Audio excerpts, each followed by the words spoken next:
Middle Discourses, 13. The longer discourse on the mass of suffering. So I have heard. At one time the Buddha was staying near Savatthi in Jita's grove, Anathapindika's monastery. Then several mendicants robed up in the morning and, taking their bowls and robes, entered Savatthi for alms. Then it occurred to them, it's too early to wander for alms in Savatthi. Why don't we visit the monastery of the wanderers of other religions? Then they went to the monastery of the wanderers of other religions and exchanged greetings with the wanderers there. When the greetings and polite conversation were over, they sat down to one side. The wanderers said to them, "Reverends, the ascetic Gautama advocates the complete understanding of sensual pleasures, and so do we. This group of three, Kama, Rupa, Vedana, is also found at AN 3.126 and AN 10.29, where it also relates to the teachings of outsiders. The ascetic Gautama advocates the complete understanding of forms, and so do we. The ascetic Gautama advocates the complete understanding of feelings, and so do we. The text does not say what the wanderers understood by these three full understandings. The commentary says they spoke in reference to, respectively, the first absorption, the formless attainments, and the non-percipient state. What, then, is the difference between the ascetic Gautama's teaching and instruction and ours? In questioning this, the wanderers display better discernment than many today, who leap all too readily from the discovery of something in common between religions to the assertion that they are therefore the same. Those mendicants neither approved nor rejected that statement of the wanderers of other religions. They got up from their seat, thinking, "We will learn the meaning of this statement from the Buddha himself." This is the quintessential Buddhist attitude when encountering something unknown, to neither accept nor reject, but inquire. Then, after the meal, when they returned from alms round, they went up to the Buddha, bowed, sat down to one side, and told him what had happened. The Buddha said, "Mendicants, when wanderers of other religions say this, you should say to them, 'But reverends, what's the gratification, the drawback, and the escape when it comes to sensual pleasures?' This set of three questions is a key analytical approach in the suttas. Without an appreciation of both the good and bad sides of things, we cannot properly understand them and be free of craving for them. What's the gratification, the drawback, and the escape when it comes to forms? What's the gratification, the drawback, and the escape when it comes to feelings?" Questioned like this, the wanderers of other religions would be stumped, and, in addition, would get frustrated. Why is that? Because they're out of their element. I don't see anyone in this world, with its gods, maras, and divinities, this population with its ascetics and Brahmins, its gods and humans, who could provide a satisfying answer to these questions except for the realized one, or his disciple, or someone who has heard it from them. And what is the gratification of sensual pleasures? There are these 5 kinds of sensual stimulation. What 5? Sights known by the eye, which are likable, desirable, agreeable, pleasant, sensual, and arousing. Sounds known by the ear, smells known by the nose, tastes known by the tongue, touches known by the body, which are likable, desirable, agreeable, pleasant, sensual, and arousing. These are the 5 kinds of sensual stimulation. The pleasure and happiness that arise from these 5 kinds of sensual stimulation, this is the gratification of sensual pleasures. And what is the drawback of sensual pleasures? It's when a gentleman earns a living by means such as arithmetic, accounting, calculating, farming, trade, raising cattle, archery, government service, or one of the professions.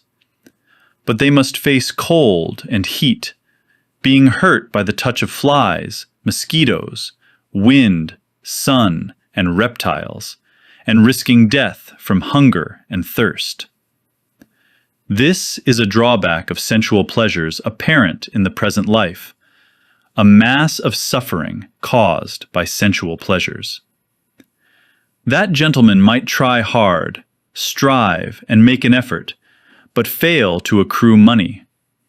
If this happens, they sorrow and wail and lament, beating their breast and falling into confusion, saying, "Oh, my hard work is wasted.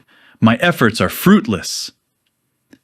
This too is a drawback of sensual pleasures apparent in the present life, a mass of suffering caused by sensual pleasures. That gentleman might try hard, strive, and make an effort, and succeed in earning money. But they experience pain and sadness when they try to protect it, thinking, "How can I prevent my wealth from being taken by rulers or bandits, consumed by fire, swept away by flood, or taken by unloved heirs?" And even though they protect it and ward it, rulers or bandits take it, or fire consumes it, or flood sweeps it away, or unloved heirs take it. They sorrow and wail and lament, beating their breast and falling into confusion. What once was mine is gone. This too is a drawback of sensual pleasures apparent in the present life, a mass of suffering caused by sensual pleasures. Furthermore, for the sake of sensual pleasures, kings fight with kings, aristocrats fight with aristocrats, Brahmins fight with Brahmins, and householders fight with householders. A mother fights with her child, child with mother, father with child, and child with father. Brother fights with brother, brother with sister, sister with brother, and friend fights with friend. Once they've started quarreling, arguing, and disputing, they attack each other with fists, stones, rods, and swords, resulting in death and deadly pain. This too is a drawback of sensual pleasures apparent in the present life, a mass of suffering caused by sensual pleasures. Furthermore, for the sake of sensual pleasures, they don their sword and shield, fasten their bow and arrows, and plunge into a battle massed on both sides, with arrows and spears flying and swords flashing. There they are struck with arrows and spears, and their heads are chopped off, resulting in death and deadly pain. This too is a drawback of sensual pleasures apparent in the present life, a mass of suffering caused by sensual pleasures. Furthermore, for the sake of sensual pleasures, they don their sword and shield, fasten their bow and arrows, and charge wetly plastered bastions, with arrows and spears flying and swords flashing. Bastions were wetly plastered, addavalepana, for resistance from fire, SN 35.243:7.1. There they are struck with arrows and spears, splashed with dung, crushed by a superior force, and their heads are chopped off. For splashed with dung, chakanakayapi osanjanti, PTS reads pakatti, but this word appears to be spurious. The commentary says chakanaka means boiling cow dung, but nothing in the word itself suggests boiling. The Chinese parallels at MA 99 and T 53 have molten copper, rondong, while EA 21.9 has molten iron, shou ter. Abhivagga is only found here in Pali. The Atharva Veda 3.5.2, 6.54.2, 11.2.4, has abhivarga, apparently in the sense of domain. The commentary says abhivarga was a 100-toothed weapon that crushed invaders of a castle. However, vagga has the recognized military sense of cadre, company, platoon. So I take abhivagga to mean superior force, resulting in death and deadly pain. This too is a drawback of sensual pleasures apparent in the present life, a mass of suffering caused by sensual pleasures. Furthermore, for the sake of sensual pleasures, they break into houses, plunder wealth, steal from isolated buildings, commit highway robbery, and commit adultery.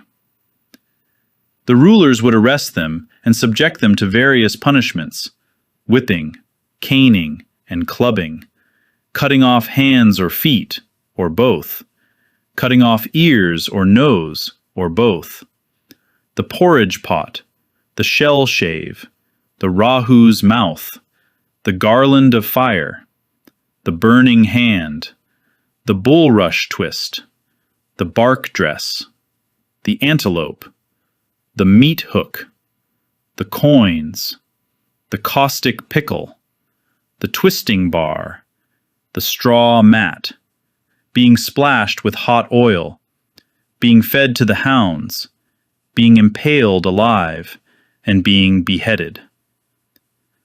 The commentary explains these punishments thus. Porridge pot. Remove the top of the skull and drop in a hot iron ball so that the brains boil over. Shell shave. Grind the skull with gravel until it is smooth. Rahu's mouth. Force open the mouth with a skewer. Put in oil and wick, and light it so it burns like the sun swallowed by the Titan Rahu. SN 2.8. Garland of fire. Smear the body with oil and set it alight. Burning hand. Wrap the hand with oiled rags and set it alight. Bulrush twist. Flay the skin from the neck down, then twist it into a band by which to hang the victim. Bark dress. Cut the skin in strips and make it into a garment. Antelope. Pin the bound victim to the ground and roast them alive. Meat hook. Flay with double fish hooks. Coins. Slice off discs of flesh like coins. Caustic pickle. Beat the victim, then rub the wounds with caustic solution. Twisting bar. Pin the victim to the ground by the ears and twirl them by the feet. Straw mat. Beat them until every bone is broken and the body becomes limp as a mattress. These result in death and deadly pain. This too is a drawback of sensual pleasures apparent in the present life, a mass of suffering caused by sensual pleasures. Furthermore, for the sake of sensual pleasures, they conduct themselves badly by way of body, speech, and mind. When their body breaks up, after death, they're reborn in a place of loss, a bad place, the underworld, hell. The drawbacks are escalating, the point being that hell is worse than the punishments described above. This is a drawback of sensual pleasures to do with lives to come, a mass of suffering caused by sensual pleasures. Previous drawbacks pertained to what is apparent in this very life, sandittika, whereas this applies to lives to come, samparayika. And what is the escape from sensual pleasures? Removing and giving up desire and greed for sensual pleasures. This is the escape from sensual pleasures. This happens with the realization of non-return. There are ascetics and Brahmins who don't truly understand sensual pleasure's gratification, drawback, and escape in this way for what they are. It's impossible for them to completely understand sensual pleasures themselves, or to instruct another so that, practicing accordingly, they will completely understand sensual pleasures. There are ascetics and Brahmins who do truly understand sensual pleasures' gratification, drawback, and escape in this way for what they are. It is possible for them to completely understand sensual pleasures themselves, or to instruct another so that, practicing accordingly, they will completely understand sensual pleasures. And what is the gratification of forms? Suppose there was a girl of the Brahmins, aristocrats, or householders in her 15th or 16th year, neither too tall nor too short, neither too thin nor too fat, neither too dark nor too fair. Is she not at the height of her beauty and prettiness? Yes, sir.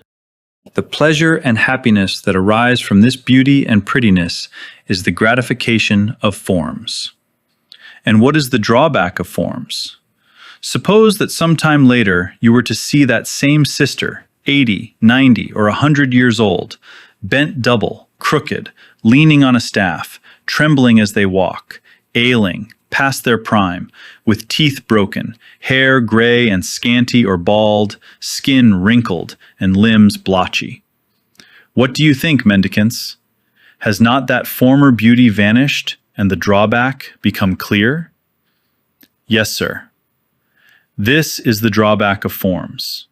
Furthermore, suppose that you were to see that same sister sick, suffering, gravely ill, collapsed in her own urine and feces, being picked up by some and put down by others. What do you think, mendicants? Has not that former beauty vanished and the drawback become clear? Yes, sir. This, too, is the drawback of forms. Furthermore, suppose that you were to see that same sister as a corpse discarded in a charnel ground, and it had been dead for 1, 2, or 3 days, bloated, livid, and festering. As shown in MN 1014.3, this meditation proceeds not by objectifying the other's corpse as repulsive, but by identifying it, the neuter-gendered sarita, with one's own body. What do you think, mendicants? Has not that former beauty vanished and the drawback become clear? Yes, sir. This, too, is the drawback of forms. Furthermore, suppose that you were to see that same sister as a corpse discarded in a charnel ground, and it was being devoured by crows, hawks, vultures, herons, dogs, tigers, leopards, jackals, and many kinds of little creatures. Furthermore, suppose that you were to see that same sister as a corpse discarded in a charnel ground, and it had been reduced to a skeleton with flesh and blood, held together by sinews, a skeleton rid of flesh but smeared with blood and held together by sinews, a skeleton rid of flesh and blood held together by sinews, bones rid of sinews scattered in every direction, here a hand bone, there a foot bone, here an ankle bone, there a shin bone, here a thigh bone, there a hip bone, here a rib bone, there a backbone, here an arm bone, there a neck bone, here a jaw bone, there a tooth, here the skull. Furthermore, suppose that you were to see that same sister as a corpse discarded in a charnel ground, and it had been reduced to white bones, the color of shells, decrepit bones, heaped in a pile, bones rotted and crumbled to powder,